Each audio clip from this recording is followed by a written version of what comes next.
Welcome to another Founder Wisdom podcast. We have Tia Christopher with us today. She's a veteran, a founder, change maker in Pennsylvania. She's leading the Orange Peel since almost 2 years now. Tia, welcome to the pod. Tell me a bit more about yourself and what you're up to. Thank you for having me, Charles. I really appreciate it. I am a U.S. Navy veteran. I have a background in strategic operations. That's how I entered the AI space.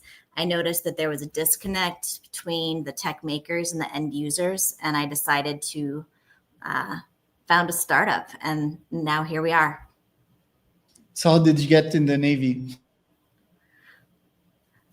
There's a lot of jokes about how people end up in the military, and usually it's a little bit of everything.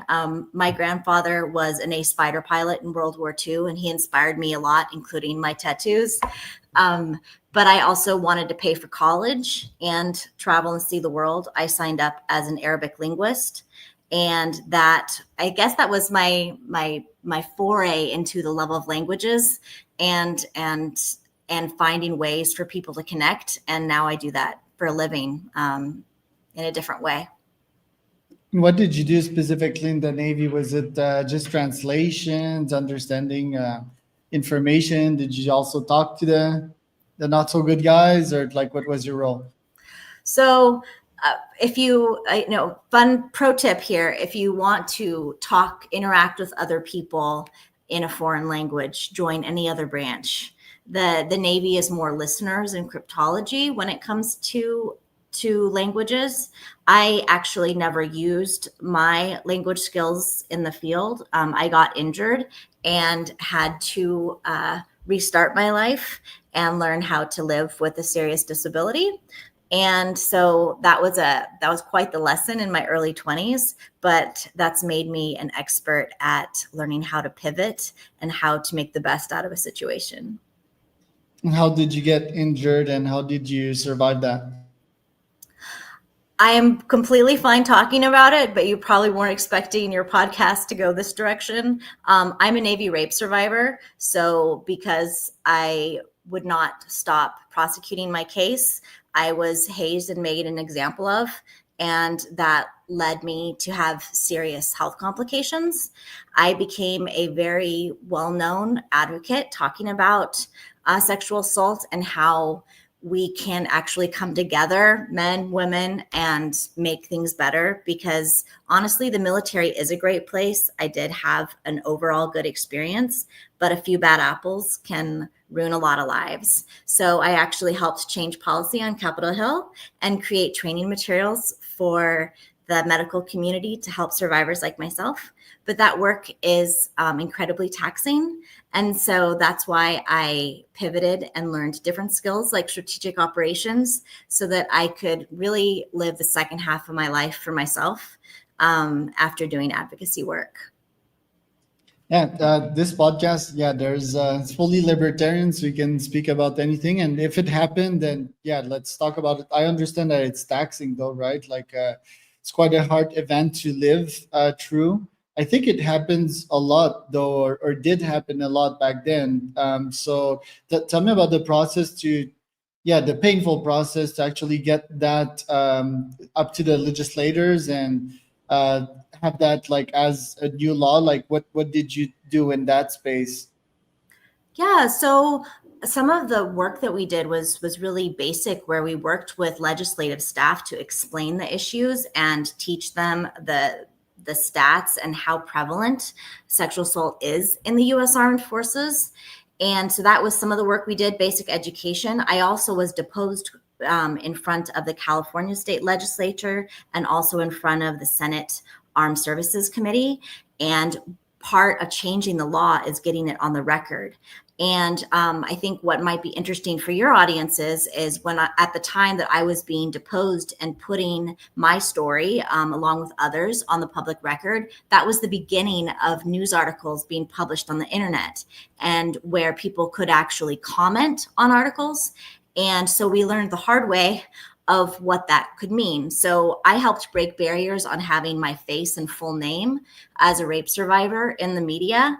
And this was the onset of trolling. So I was trolled about being a survivor and what people wanted to do to me, things like that. And so it became a conversation of how can we tell stories, but also protect people's psyches. I don't know. So that ended up becoming a lot of the work I did. And I've been in everything from Cosmo to the New York Times to Good Housekeeping to Oscar nominated documentary film, and normalizing talking about these issues. Yeah, I've got some hate online, but yeah, that's like probably level 1 next to your level 10. Like, how did you react to that quote unquote cyberbullying? I think I kept a brave face, so I would be like, F this, F that. I have a right to say my truth and to make things better for other survivors. But it did lead to significant depression on my part, and I definitely didn't always use the best coping mechanisms, and my health really suffered. And I think that everyone goes through different challenges in life, and when you recognize that you aren't healthy anymore and you aren't being as effective, even if you want to keep helping, that's when you need to look in the mirror and pivot and make changes. And so that's what I did.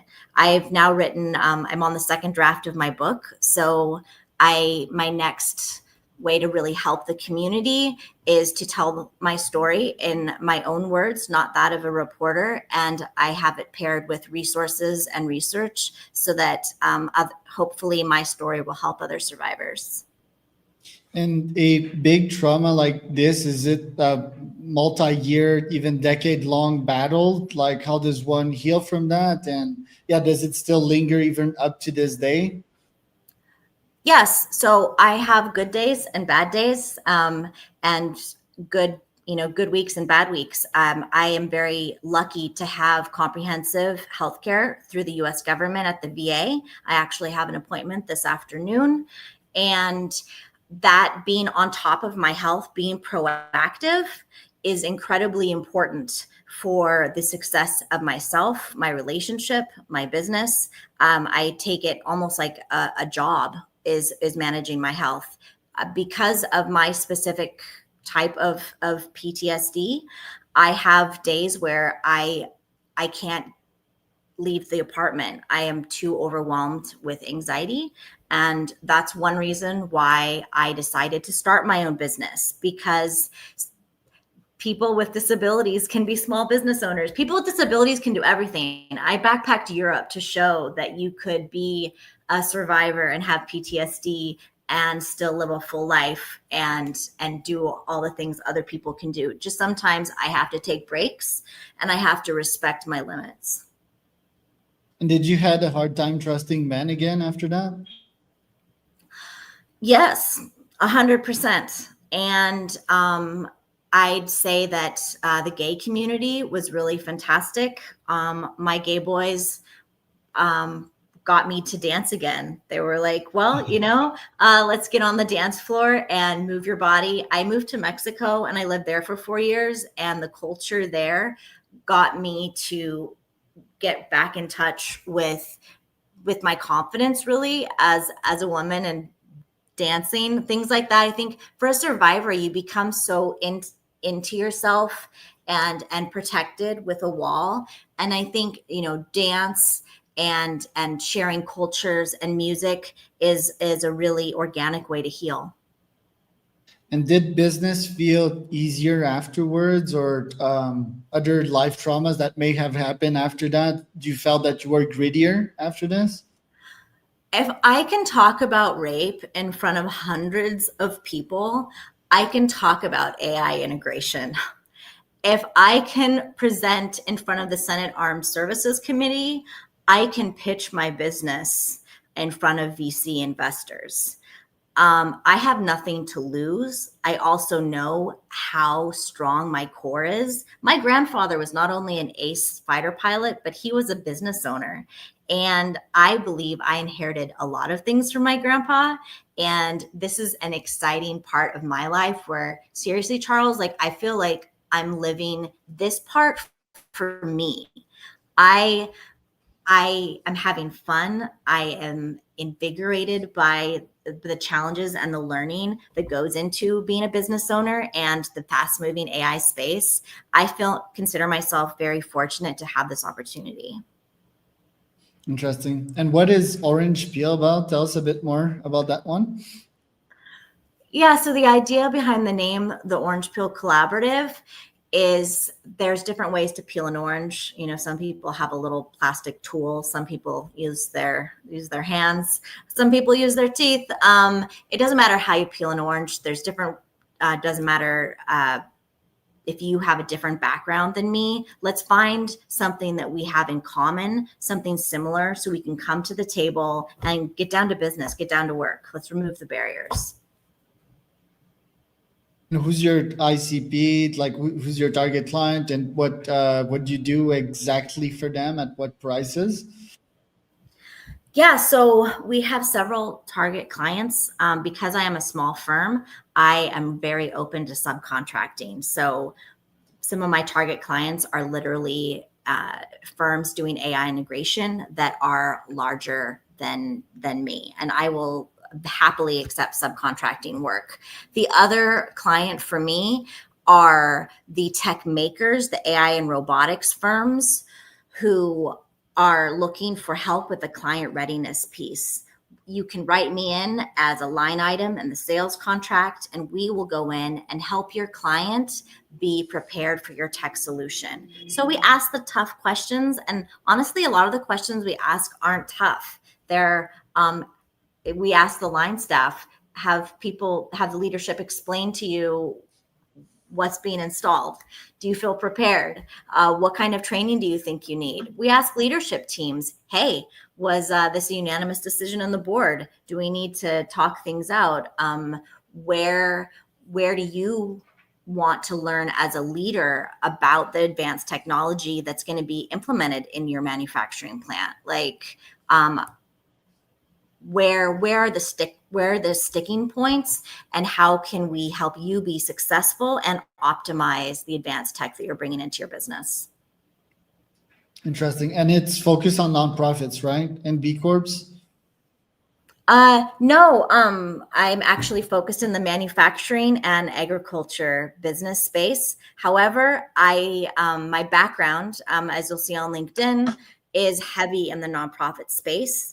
And I made a conscious choice to pivot. I do have private sector experience as well, but I totally challenge people to fight me on this. But when I was building out my business, I believe in picking your battles. And honestly, it was a harder sell to nonprofits and B Corps to have AI use policies and integration support services. The need was a harder sell, whereas people in the private sector who are, buying very expensive robots, they understood, hey, maybe some of these support services would protect my investment. Would you work with the military or some military tech orgs? Oh, 100%. I've actually submitted an RFP to the Department of Defense already, and I would love for my team to be able to work with the Army Corps of Engineers or what have you. And how well integrated is the U.S. Army with AI right now? And what could be the pros and cons, the victories, but also the perils of integrated AI when it comes to weapons and defense? So this is my opinion. It's been a long time since I was in the military, and I am not an employee of the Department of Defense, but I will say two things. One, the US military, as well as militaries of other countries, have invested a lot of money. We're talking millions of dollars in the ethics of advanced tech and warfare. There have been many different guidances issued, and I don't believe these are fully consulted. The Department of Defense has a history of funding really well done reports and then not necessarily utilizing the research that's been done. And I think that there could be an optimization of the guidance by experts that the Department of Defense has already paid in smartly and ethically using advanced tech when it comes to warfare. My concern, and what I would love to be hired by the DoD to do, is the DoD is throwing a ton of money at private contractors to develop high-tech solutions for, you know, Navy ships to, you know, FOBs that the Army or Marines are operating off of. And there isn't always a understanding of the warplace context or the environmental context that the solution will be utilized in by the private sector, i.e. building something for a Navy ship that can't get wet.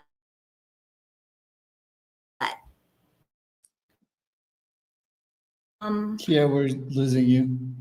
Sorry about that. I don't know. Maybe try the camera off or something.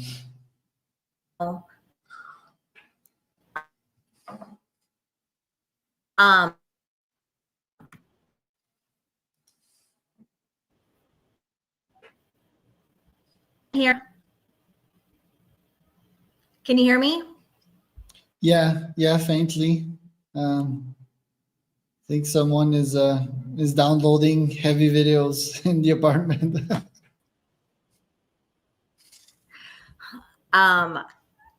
Is that better, Charles? Yes. Okay, I'm sorry about that.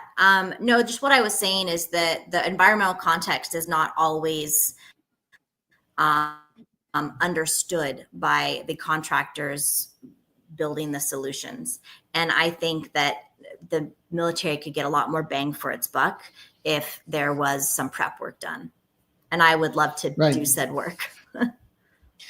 Right. And don't think it, there's a bit of danger when it comes to like Anduril and such companies, Palantir, leveraging AI to create like autonomous weapons. Like my opinion on that one is I think it can be good, especially if there's a quote unquote arm race, if that one is true, and it can potentially save human lives. But I do think there needs to be some regulation in place so that these things don't turn against the US, right? Like through being hacked or not being hacked, and or just like warmongering, right? Like because it's quite profitable to wage wars and pillage other countries. So what's your take on that?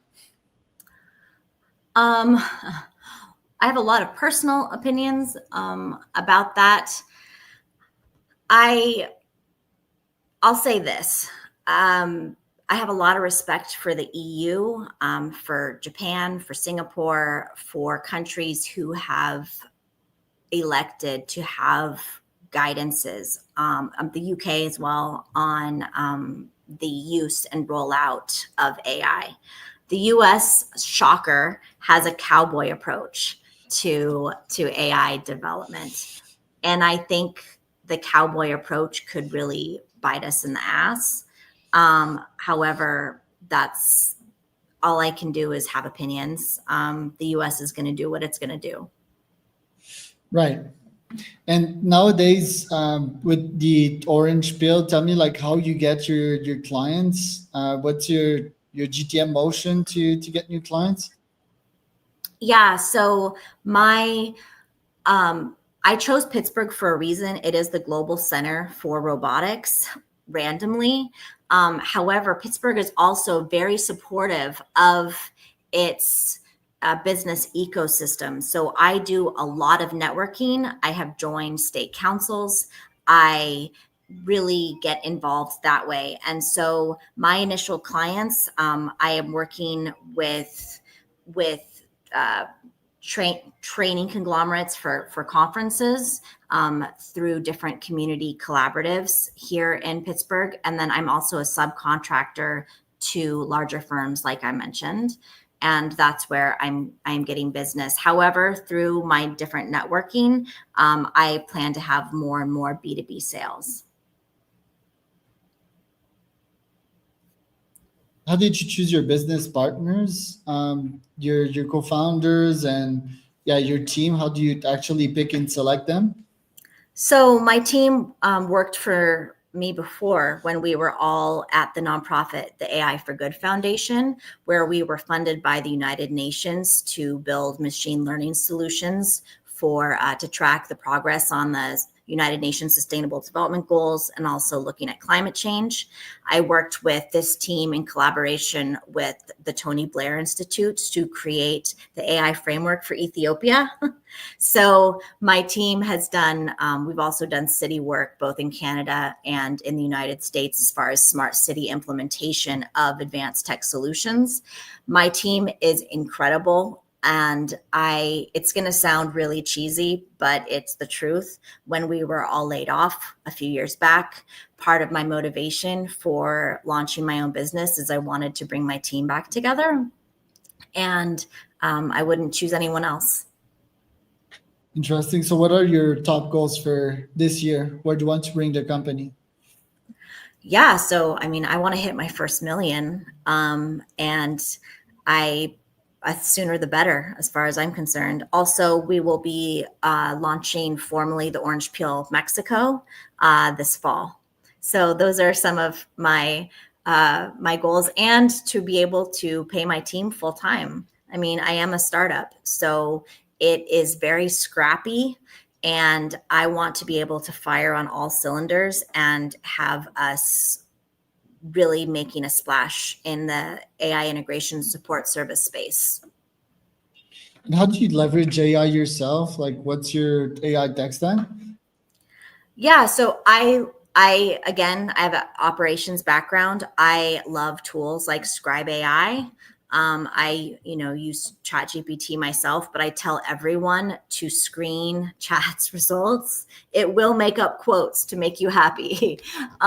So I use LLMs for a lot of preparatory work for what I'm doing.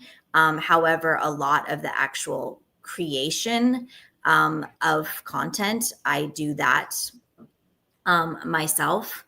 And but we use AI for efficiency, and like our project management software is all AI enabled, that kind of thing. Right. And how are you seeing your clients not using AI the right way nowadays? Yeah, so an example is, it's not bad to use AI for a pitch deck, for, a client presentation. That's totally, totally fine. But check its work. Check the stats, check the numbers before you present it. And that seems like a little thing, but I can't state that enough. I think one of the biggest things we notice is that there aren't conversations about, are we using AI? Maybe there are conversations of, we are buying this robot to use in our facility, but all of the conversations before that of, do the employees understand what it's doing? Do you know just basic questions. Do you know what it's supposed to do, what it's not supposed to do? When it comes to AI use, just asking, are we using AI in the workplace? A lot of people just don't want to deal with it. So it's like, yeah, if my employees use chat, whatever, cool. No, not whatever. Because if you don't have parameters, you can't protect your proprietary data or your client data.